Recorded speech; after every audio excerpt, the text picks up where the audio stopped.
Hello and welcome to the Parenting Tools podcast with me, Jason. And me, Jordan. This is the podcast where me and Jason talk about our lives and our adventures. Our adventures? It is an adventure. As fathers. Jason, just as you're about to have a sip of your drink, how are you?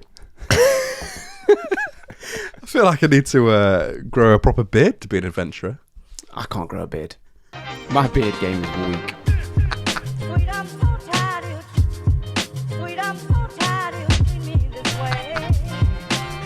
Doing well. Good. Doing good. Has lots of good sleep. Oh, amazing. I'm feeling good. Oh, How are James you? Brown over here. Feel good. Yeah, all right. I've got a bit of a story, but we'll come on to it. Oh, piqued my interest. Honestly. What a palaver I had. John, we've had some messages. We've had some messages from International listeners. Get in. That felt good. Really good. So, I have to preface this with the reality is I'm probably going to get your name wrong. You're enjoying the word preface, aren't you? Yes, I am. When I find a good word, I stick with it. And it's not because it's become a bit, it's because I am really bad at just reading in general. Me too. I'm not great. So we've had a message from Eva. Yeva. That sounded quite convincing. I'm going to stick there. Yeah. Yeva. It looked. I thought it was an L to begin with, but it's actually an I. I-E-V-A. Again, sorry if I butchered your name. It says, hello, listening to the pod now. Start again. It says, hello, listening to the pod now. You do have another international listener here with a little wave emoji. I'm from Latvia, but live in Norway. So you get 2 in 1. No kiddos yet, but working on it. Found you guys on TikTok and I've been listening for weeks now. Really enjoying it. And I do agree that the laughter is infectious. There's also another message from the same person. It says, just came through the realization that very possibly you guys will mispronounce my name. Can't wait to hear it, how you guys go about it. Oh, amazing. That's a lovely message. That's amazing. That's a really nice message from Latvia living in Norway. Wow. You ever been to Latvia or Norway? No. Parenting Tools pod tour. Oh, yeah, game on. To our 2 listeners there. Been to Iceland. So I've been to Scandinavia. Norway's in Scandinavia, isn't it? Honestly, mate, I don't know. My geography is as bad as my spelling. Oh, amazing. We've had another message from another international listener. Let's see if I can get this name right. Matt. Matt. So Matt says, hey guys, love the pod. Randomly found you on TikTok. Another one found us on TikTok. Come on. Can't get enough. Listening now from New York. We've made it. NYC, baby. Big time. You've definitely gone global. I'm 30 and my wife and I don't have any kids yet, but they are starting to creep in from all sides with siblings and friends, either having babies or telling us that they are expecting. We are planning to start trying in about a year or so, and your podcast both cracks me up and horrifies me of what's ahead. It should. Keep being real because it's great to hear your perspectives. Oh, what a message from Matt. Thank you, Matt. New York. How have they said kids are just creeping in from all sides? Just cropping up everywhere. And when you have kids, that doesn't change. They just appear. Yeah. I love that phase of life where your friends start getting engaged, and then there's like a year or two where you just go to weddings every Just constantly. and then everyone starts having babies. It is. It's when you've got a group of friends, it's always the kind of, you're thinking, who's going to be the first to go? Yeah, and then that's nice because you can all have your kids together. And yeah, and what we found is that when you're not the first, you then suddenly realise how good the other parents were coping. yeah, It's like, how did you do this with kids? Yeah. Like, you never told us how difficult it would be. yeah. No, that's a lovely stage of life. I remember that. That's quality. Well, Matt said there, it cracks me up and horrifies me. And we put out a message on Instagram a few weeks ago, a story saying, nothing can prepare you for ... Yes. We had some really good messages coming. So off the top of my head, the ones I can remember that stuck out, crumbs. Just everywhere. Crumbs everywhere. Like on the sofa, in the car. Car seats are the Just, worst. So Crumbs everywhere. So many crumbs. We had another one that said the amount of wet wipes you get through. I don't think I ever purchased wet wipes before being a parent. It's one of the best things about having kids. One of the like unspoken, underrated perks. They're just everywhere, in every room. Always got a wet wipe. Always within 2 meters of a wet wipe. What was it? There's a little something on me there. Got a wet wipe. Saw that right. And you do use so many that you just buy them in bulk. Yeah. Do you buy boxes? Well, in Aldi, they've got the little single ones, and they're always full. No one's taking from that pile. The boxes are always empty. It's the boxes. That's so true. We had another one that said, just like never having a day off. Yeah. The reality of that is just kicking in. Never having any time to yourself. Similar note, the stress. Nothing can prepare you for the stress or the responsibility. Yeah. The responsibility of having kids is one of those things that you cannot put into words. Anyone that's expecting it, there is nothing you can say for the realization to hit that you are in charge of that child. Yeah. You can't just go out. You can't. You can't. You've got to take them with you. You don't just think about yourself anymore. And that's like a really odd thing to get used to at first. I'm still adjusting. 2 years in. We did have one that said like the responsibility of keeping them alive. Yeah. That is your job for a few years. At least a few. It's on you if they don't. That's deep. And then one that really made me laugh was just arguing with someone that is basically you. but better. Yeah. Well, they are a better version of you, aren't they? Yeah. My 2-year-old is constantly beating me in arguments. It's when they like repeat things back to you that you've said to them or they've heard you say to your spouse. Yeah, or phrases that like just sound too old for them. Just like this sounds like a really old person's thing to say. You've got no leg to stand on when it's your own words being used back against you. So yeah, they were really fun. And sticking on Instagram, we've got a message come in from Jade from Northamptonshire. Oh, shout out Northampton. That's your former Shire. It's your former shire. You used to live in Northampton, didn't you? I did. So Jade has said, and I love this message, absolutely love your podcast. It is so relatable with our little boy who is 9 months. Me and my husband love tuning in every week. Shout out to Jade and her husband. I don't know if this is necessarily a parenting hack or anything, maybe more of a marriage with kids hack for communication.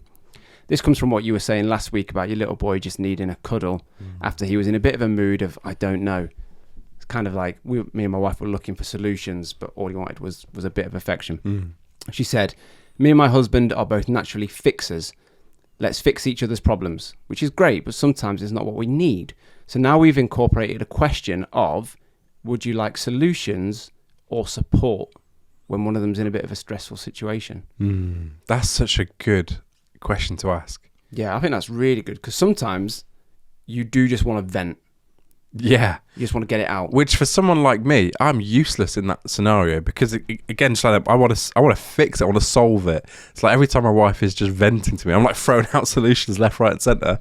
This is a great one. This will solve your problem, and she just wants to vent. Yeah, my wife's the same, and I'm very much a what's the word? Like if my wife comes to me with a situation about a person at work, say.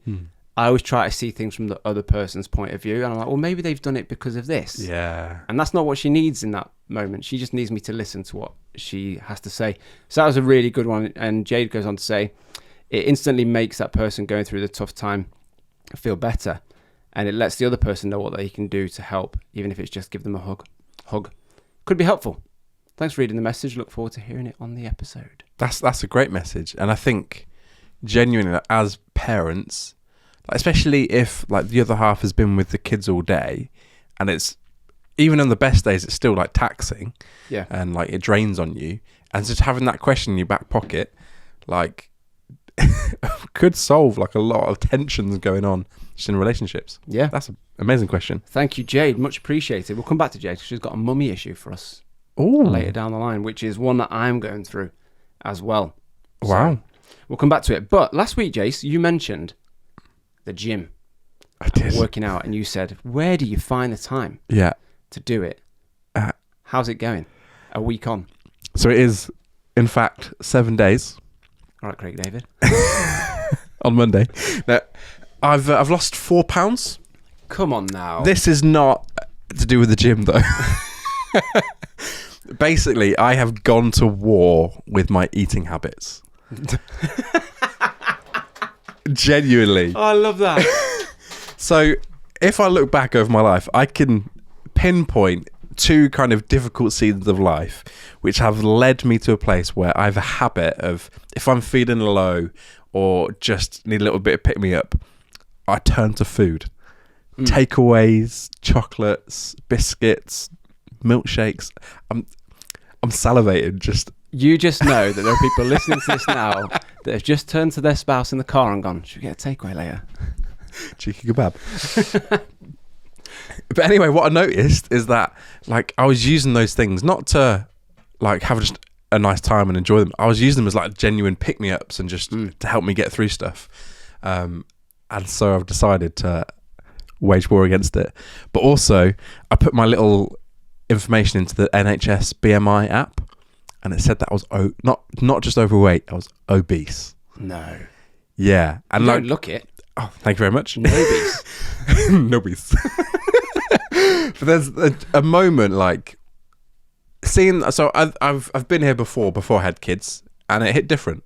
Like now having a daughter, I want to make sure that I'm here as much power as I can muster to see her grow up and like be there for her. And so like part of that is physically looking after myself, but also setting a good example for eating. That's a really good point. And just not having snacks around all the time. Yeah. Like for us growing up, snacks and that were treats. At the moment, it's just what I do every day. And so my daughter's going, oh, Daddy must have done something good because I'm another treat. Yeah. And so it's just trying to retrain my brain to just not reach for all the snacks all the time. Yeah. You always put on a good spread of snacks when we come round. It's ingrained into me. One of your love languages. It is. Food, snacks. Snacks.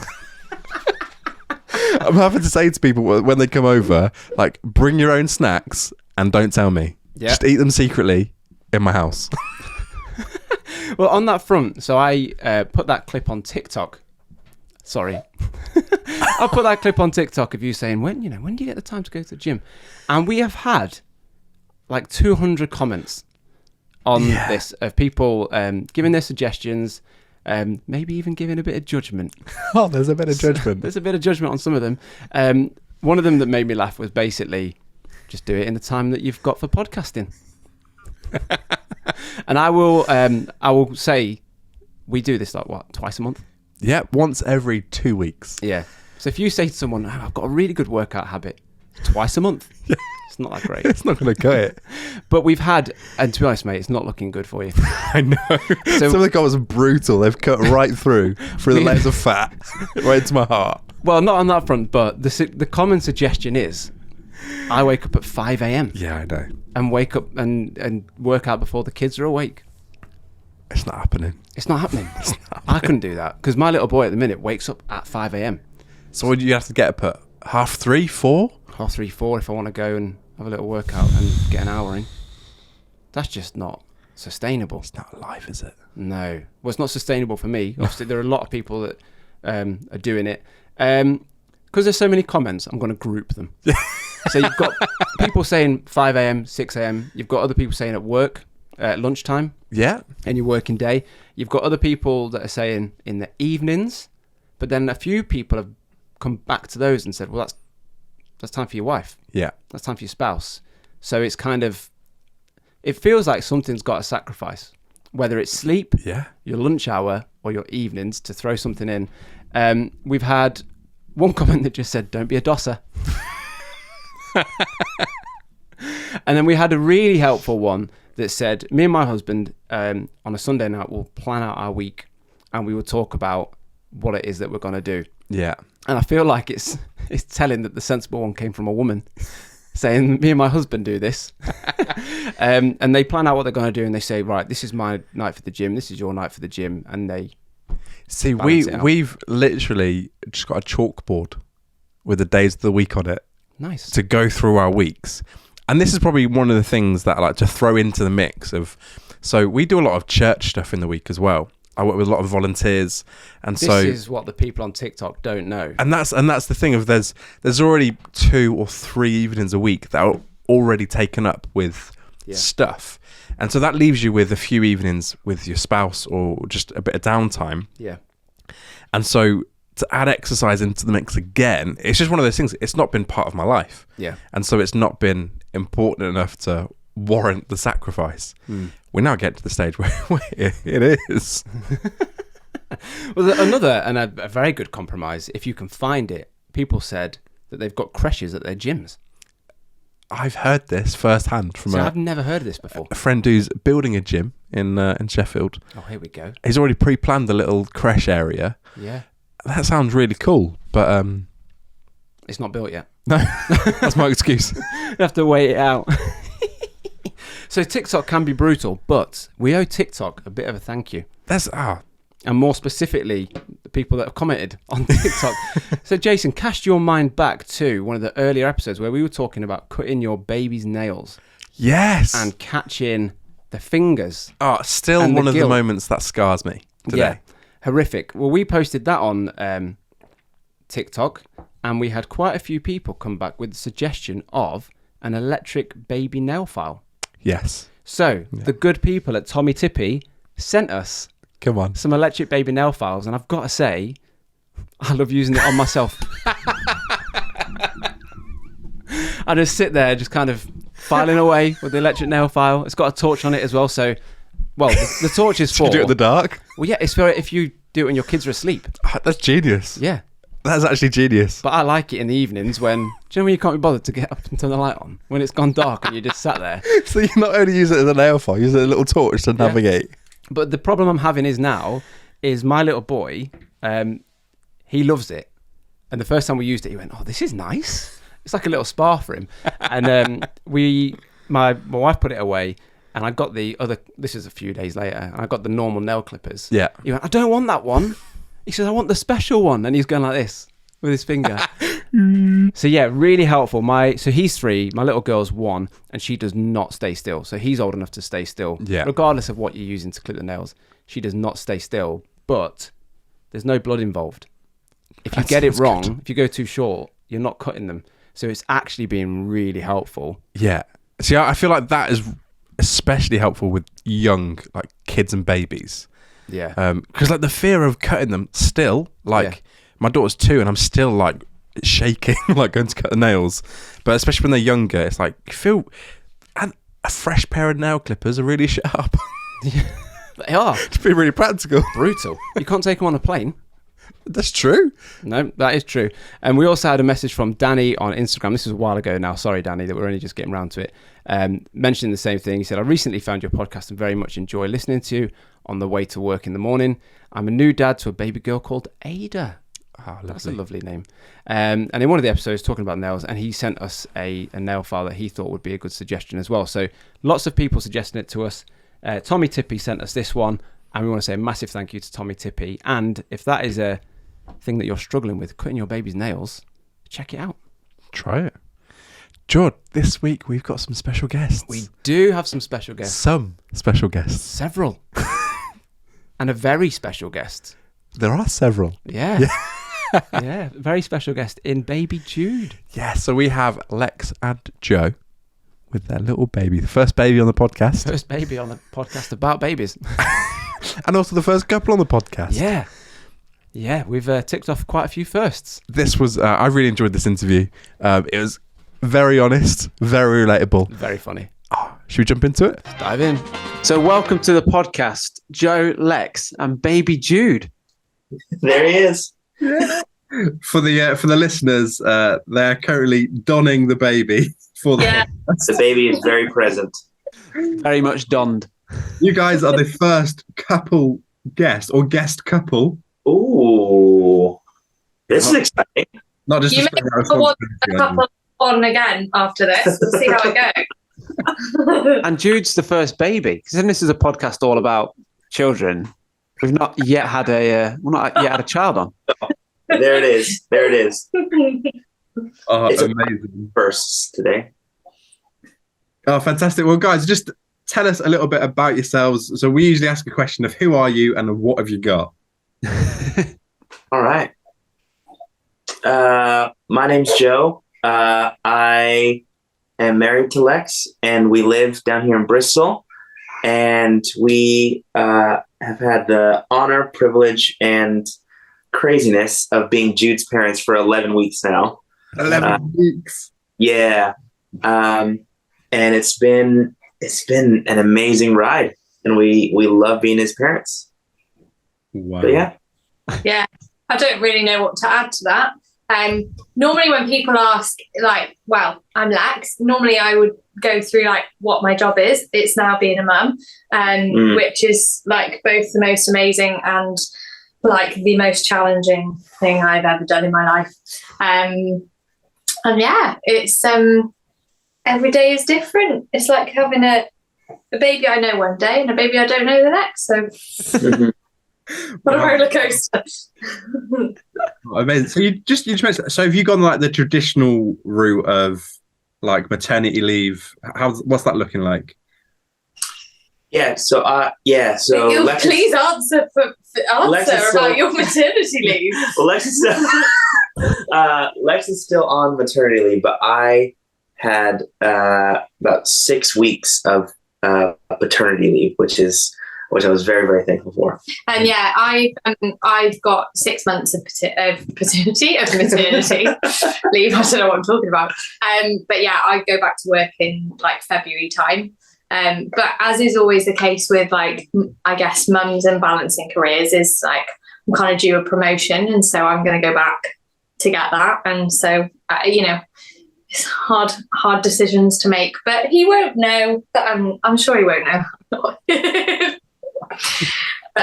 yeah, it's great. Just baby sick and nappies and feeding like 24/7.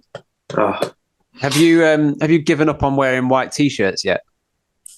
Do you know what? White isn't so bad. It's like the black ones. Yeah, I don't know if you can see the sick on me. The dark colours, it cotton tends to show up more. It's to like, be honest, Jordan, when no one's here, I've given up on wearing almost anything because it's just a mess. Like he was bored when it was like 34 degrees for like a week and a half, and it was the worst experience of my life. We just hid in like a dark cupboard for like 2 weeks. Yeah.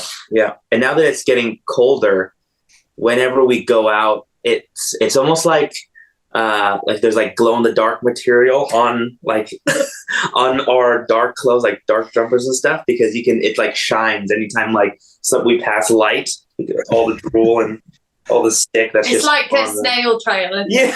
On everything. Yeah. Oh, that's so accurate. Right, so Joe, yeah, I was going to guess from your accent that you're from Bristol, but yeah, born and raised in Southmead. So where is your accent from? Yeah, so I'm originally from Long Beach, California. Oh, and yeah, I gave it all up for the Banksies and the people that sound like Hagrid. Oh, Hagrid, bless him. Oh, rest in peace. Rest in peace, Hagrid. Amazing. And Lex, what did you do prior? So you've just mentioned you're on maternity leave. What did you do as a job? I don't actually know if I can name the company, so I'll just try and like work around the fact that as possible. Yeah, we have debates in our house because we have like 2 massive tech companies that we work for, and it's like who rivals, kind of rivals. So I am a senior operations manager. I don't know how else to describe what I do in day to day, but basically like logistical planning, people management, lots of operational like lingo stuff. But far cry away from what I'm currently doing. There's quite a lot of transferable skills there. I was going to say. Well, yeah. Unfortunately, it's much less like routine, and I have a lot less control and autonomy here than I would like. But and how have you found that change from getting up and going to work and all that kind of stuff and managing your team? Oh gosh. Well, before I went on maternity leave, I was working like probably more hours than I've ever done in my life, and I was like also on calls. I had this pager that sometimes would go off in the middle of the night, and like if there was like a fire alarm or something like that, like I'd get a call to say like, this is what's happening, here's how we're handling it. I'm not gonna lie, I missed that. Yeah, because honestly, before I went on maternity leave, like there were a couple of nights in the week where it went off, and I was like, oh, I've had no sleep, I'm really tired, this is awful, and then I thought that was bad, and now I'm like, oh, my job was an absolute DOS, you know what, like 24 hours a day on call, easy, I have no problem, because I feel like when you become a parent, there feels like there's more than 24 hours in a day. Yeah. But and they fly by, but they also go very slowly. So, yeah, it's been a transition. I'm still in it, I think, still getting used to what that looks like. And also the fact that you don't realise that this is now the rest of my life. I know it won't be this small, but like this is not going away. This is now, I'm in it and I can't change roles. That's so good. They always say, like, with getting a puppy, like a puppy's not just for Christmas. They should use that phrase for children. For children. Yeah. That's good. That's good. So you're still like 11 weeks. That's still fairly early game. Yeah. What were like some of your early like expectations versus reality sort of moments? Did you have any moments where you thought you expect it to be like this, but now like the reality is very stark, both positive and negative? I'll be honest, like having a baby was my expectation versus reality. I kind of thought like maternity leave is going to be great. I'm going to go for brunch. I'm going to take my baby out in a stroller. I'm going to be like having a great time, hanging out with people. No, that is not what it's like. And nobody tells you, but you do all this work for like labour and birth, and there's all these classes for it. And then there's like nothing on a baby and taking care of a baby. And you take this baby home and then it cries in your house and you're like, there's a baby here. Someone needs to deal with that. Someone needs to take care of this baby. But yeah, I think for me, like how much people comment on it, I don't know whether anyone else had that, but everybody's got so many opinions on what you should do with your baby. Like I walked out in the street before and he started crying and someone's like, you should feed him, he's hungry. And I'm like, please, by all means, feed my baby for me. That's very helpful. But yeah, and like sleep is probably the biggest one. Like you just don't realise how little sleep you're going to get. Yeah, I think mine, it definitely has to do with sleep. Not for like the amount of sleep, but how, especially in this stage, how infrequent sleep actually is. Because like I've heard from parents, you know, young and old, sleep is good. You're not going to get much sleep. Okay. Any care to expand on that? And like no one ever expanded on how sporadic it would actually be. Like one night he'll sleep like 4 hours and then he'll wake up and he'll feed, we'll change him, and then he'll go back to sleep for like another 4 hours. We're like, this is an angel. This is an absolute like angel experience. And then the next night he'll wake up every 2 hours and it's the worst. And one of my colleagues told me that, and it's probably the most accurate thing, it's like a hangover that you can't shake. Like that never goes away. It's just a perpetual feeling of like fatigue. And I was like, yeah. I was about to say sometimes it will go away, but I can't testify to that just yet. So you're still in it. I read something on Instagram like the other day that said like it doesn't go away until the kid's like 18 years old. And out. They're out of there. Oh, that's encouragingly depressing. No, actually, we're getting good sleep right now. Actually, so I'm doing quite well. Yeah, we are too. Yeah. Thanks, man. Thank you. You touched on it a bit there, but like the one thing that you wish somebody would have told you before, like you have like that would have been so helpful. Like if we'd known like a tip or just a bit of information, because you're still like in the stage where you remember those things. I wish someone would have said before they're born, sleep as much as you can. Don't care what you gotta do, just sleep. Go to sleep at 8 p.m. as often as you can and sleep for as long as you can, because once they're here, you ain't getting them back. What's so funny is that we did actually try to do that the night he was born. We went to bed at like 8:30. We were like, oh, do you know what? We should try and get some sleep in. And then my waters went at like 3 a.m. So that was it then. I didn't sleep for like 48 hours afterwards, and it's been downhill since. Yeah. We're not really selling it to anyone who's... I know. This is like... It's going to become the Don't Become Parenting Tools podcast. I always say on a lot of the things that we put out, especially on TikTok and Instagram, like people who don't have kids would just think, oh, these guys really don't like their kids. Anyone with children knows exactly what we're saying. Anybody that's been there knows actually these guys are talking some sense. yeah, definitely. Oh, I think one of the things for me that Joe worked out from TikTok, actually, which I don't know what our parents did, but thank goodness our generation has social media. Both good and bad reasons, but he found this like little hold to do with Jude so that he doesn't like cry, basically. I don't want him to be sick everywhere, but you like hold him. Oh, look at him like this. And do that. Oh my word! He can't cry in that position. If we've gone through the cycle, for the listeners, we're shoving him in the camera right now. But basically, if you've gone through like you've been good bit, well done. If you've gone through, we might have some sick in a minute, sorry. But if you've gone through like that, we've changed you, we've fed you, you're tired, we've gotten you to sleep, then like we just put him in that hold until we work out what we do with it. And it works. It works like 95% of the time.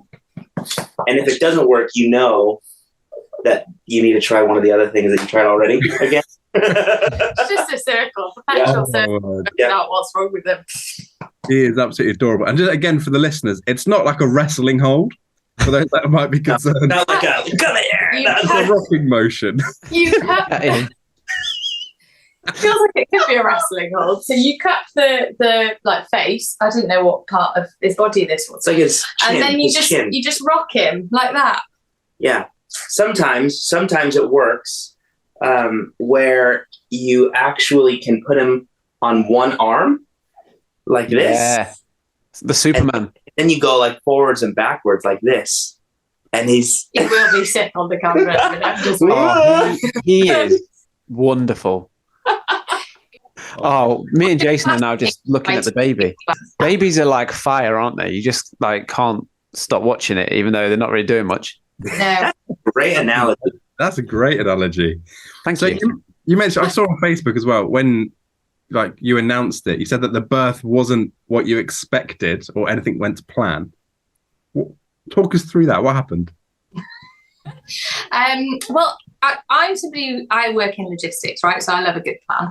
And my midwife like laughed me out of my appointment when I came in with my list of like, here's all the things that I'm expecting. And it wasn't a plan. It was more like I'd written like a cesarean, like unplanned cesarean, and I wrote under no circumstances, like avoid at all costs. And then she was like, what if, you know, the like unthinkable, like, might happen and we need to get him out via cesarean. And I was like, well, obviously then I would have it. And she was like, so I'm going to cross out like avoid at all costs. We're going to just write like unless necessary. Last resort. Need to plan for it. But yeah, so basically he like was at an angle. His head was like here.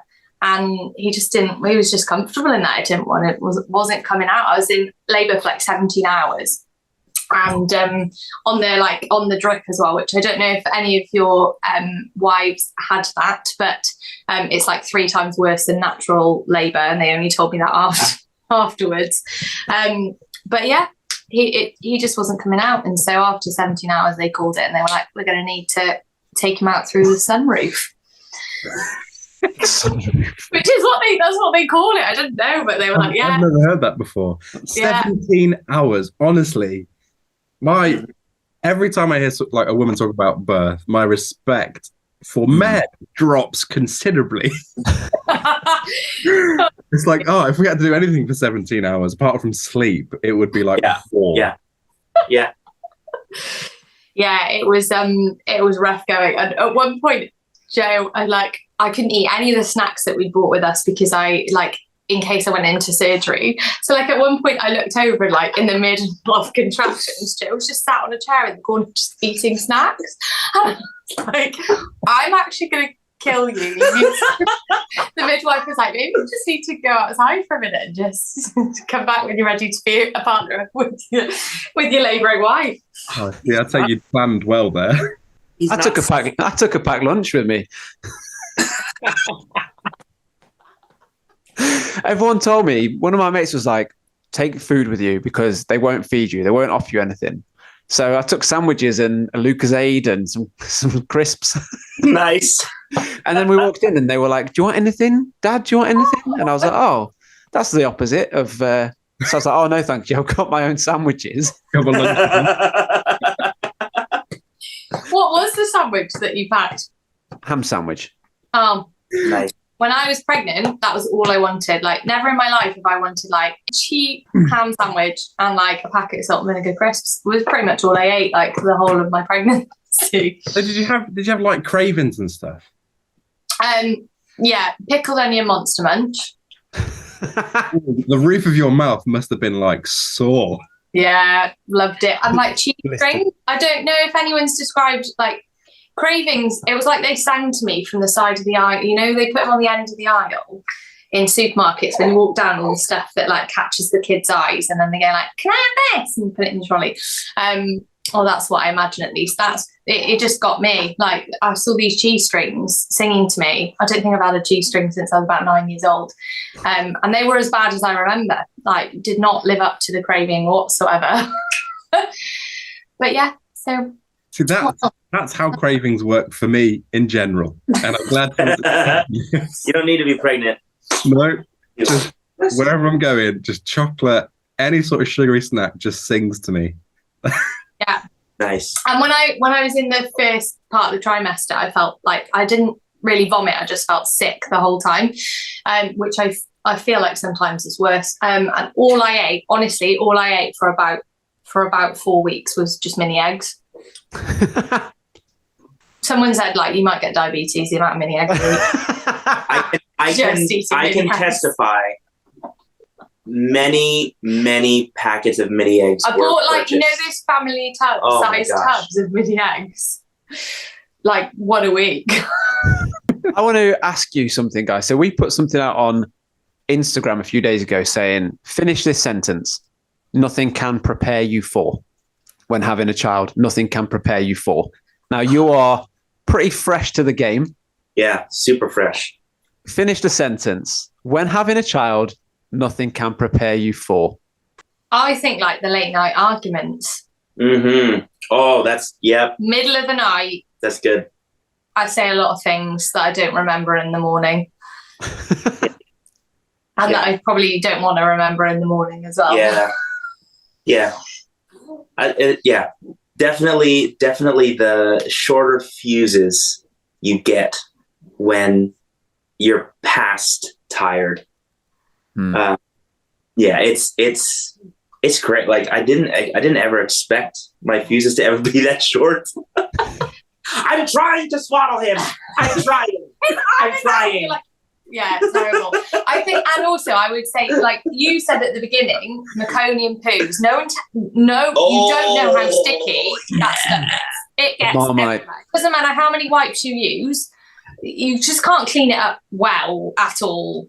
It's like Marmite. It's like rubbing Marmite for a baby's butt. It's like, yeah, it is. Oh, that smells weird. Weird Marmite. Oh yeah, that is grim. Yeah, they're a bit grim, aren't they? First few weeks. And the cord. The belly button's still attached as The well. Like cord, that yeah. for a while, we didn't know where it was. It stinks as well. Yeah. Oh, does it really? Yeah. Oh, it smells. It smells like, I don't know if you've ever done this, but maybe this is an after podcast activity. If you've ever like stuck your finger in your belly button, like scooped any of the like blood out, you might have. Give it a sniff, and it smells like feet that have been in socks for like a number of days. That's what it smelled like. It was very pungent. Mm-hmm. Oh God, that's vivid. You know, just anyone who's listening, just so Try that it now. Yeah. Oh, that's brutal. Well, it is just rotting flesh, isn't it? Like it's dead skin fermenting. Pickled dead skin. Please. Not that I'm trying to change the topic of discussion, but I am. When you're having a baby, everyone kind of gives you like their top things to buy. And so, for example, when we found out we were having a baby, I literally rang Jordan and I was like, what do I need? What was the most useful, least useful thing that you bought? Is complete useless. That's going to be tough because Lex did a lot of research. I didn't let him buy anything. She didn't let me buy anything. So I didn't get to pull the trigger. So, in fact, the least useful stuff. Yeah. The least useful stuff isn't here.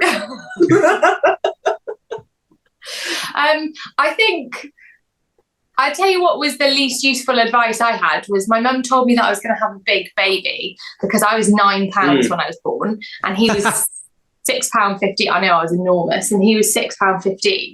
So nothing fit him. When he was born, we had this crisis of like his head was like the vest was like here, the shoulders, and like his little head was like slipping through it. So I think like just having something in every size just at first to make sure that something fits them. Like the midwife at the hospital was like, you cannot take him home in that outfit. Like you cannot take him home. Yeah. I think I never understood this. Why are people guessing the weight of the baby? I don't understand. What is it about that? Is that like the only thing you can gamble on? It's like, what are the worst part about it is that it doesn't really matter what their weight is. They're coming out anyway. So like, makes no difference for you. You can't change it at that point. So I love the logic too of you were big, so your child will be big. Yeah. That's ready. The only outcome possible. I think she was a bit angry because my mum's like 5 foot and she had 3 9-pound babies. So, oh, God bless her. Yeah. Oh, that's rough. A really useless thing that I think people think they need to invest in my opinion at least, is a white noise machine. Oh, Jason. Oh. But here's the thing. You shouldn't buy one because if you have an iPhone, it's already installed on your phone. So you don't need to go out and buy an expensive white noise machine. But then you have to leave your phone with the baby. Oh, yeah. Yeah. I have a work phone, so that's what we do. We have an extra phone. But yes, you are right. So that's the thing for us normal people with only one phone. That went from being a top tool to an average tool, back to a top tool. Yeah. Top tool. See, we swear by the white noise, and like we now even like so Alexa is our white noise. Nice. We've got like a little machine if we're on the go. Other home assistants are available. But like genuinely, it has been a lifesaver. Like until we had that, we couldn't figure out sleep properly. And then as soon as the white noise came in, and to be fair, I even use white noise now. If I can't nod off, put the white noise on, off I go. Yeah, and also one thing that I don't think you realise is that it's supposed to be as loud as a shower. Like it's supposed to be very loud, because they can hear all your internal like digestive things going on. So it's supposed to be as loud as like those noises would be if you're inside.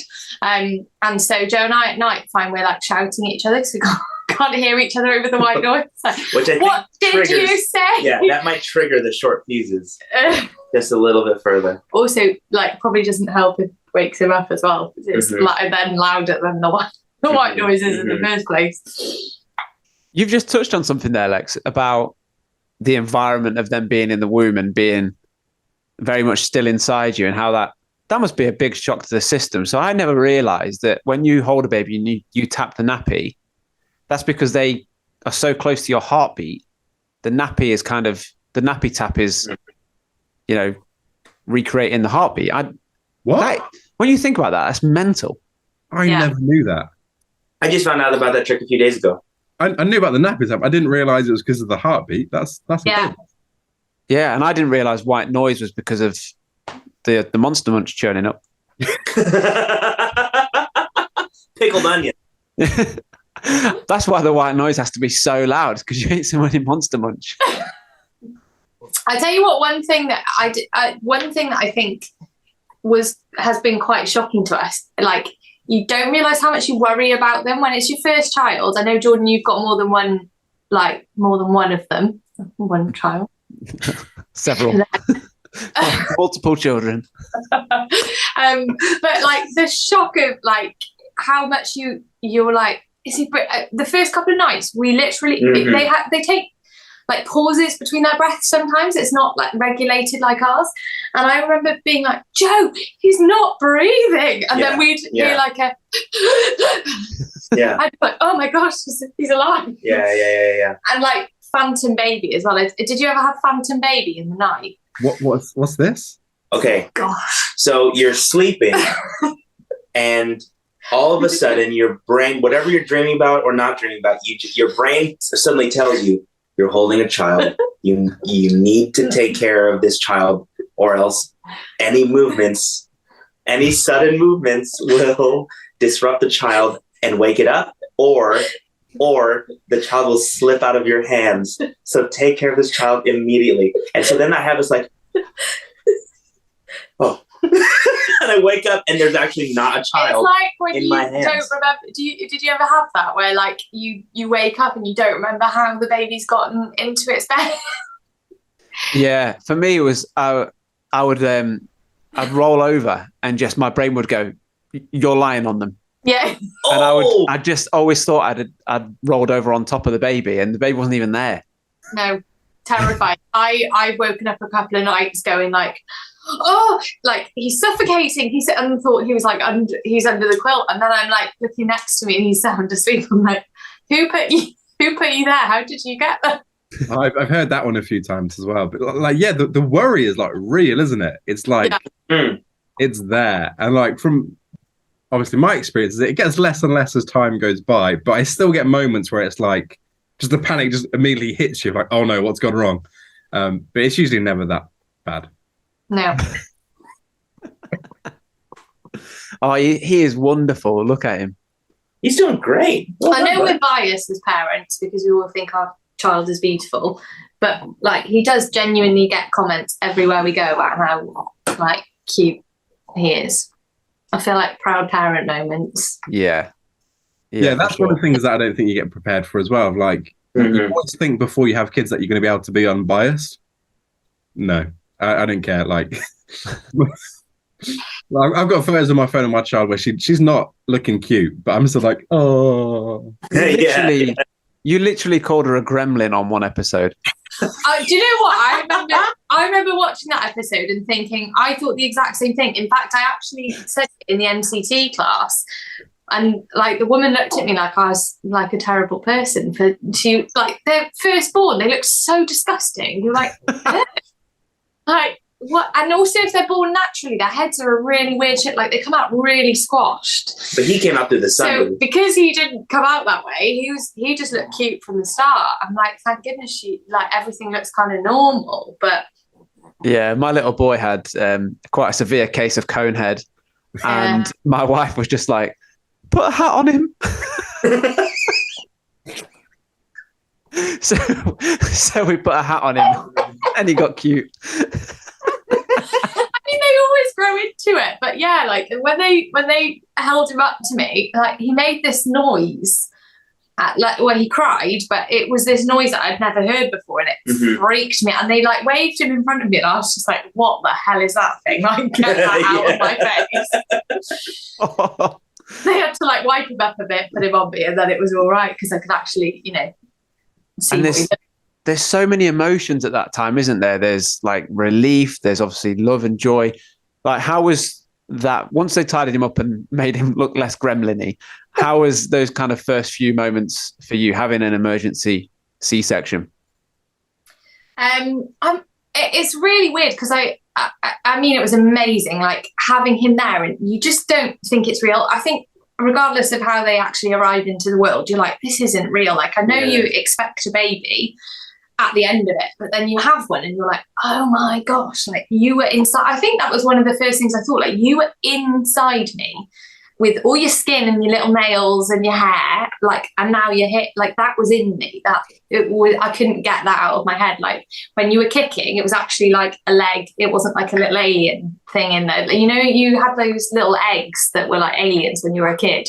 It's just what I imagined he looked like. And then he looked like a person. And I was like, oh, wow. Is this a British thing? Like, oh, sorry. Did you not have those? No. Aliens? What? Do you know what I'm talking about? Yeah. Oh, yeah. Yeah, I do, but please explain it for our international listeners. They're like, it's like a little egg. Uh-huh. That you, but like kind of a really small shape of an Easter egg if you were to have one, and you went and bought it in like the local corner shop, and it had like a half the back was opaque in a colour, and then the front was like plastic see-through, and then there'd be a little sticky alien inside that was the colour of the back of the plastic. So like it'd be like a red alien or a gold. I had a gold alien, and it was just like a sticky like alien. a toy. And then that was. Yeah, I'm going to be honest. This explanation, I'm lost. I remember having one thinking these are really cool, but now you've explained it, I'm feeling maybe we were deprived. They didn't do anything. You just spent your money on them, and you just looked at them and they were sticky, and that was about People it. always said they gave birth as well, didn't they? But yeah, if you they put never them back gave to back, birth. that's the rumor that I heard, is if you put one back to back with the other, they made a baby. No, they never did. That was at least to my knowledge. That's how humans make babies, isn't it? Back to back. Just touchbacks, and that's how it works. And Joe, what about you? So when he's born, and obviously you're there for 17 hours, kind of just playing the supporting role and being moral support. What about for you, those first few moments?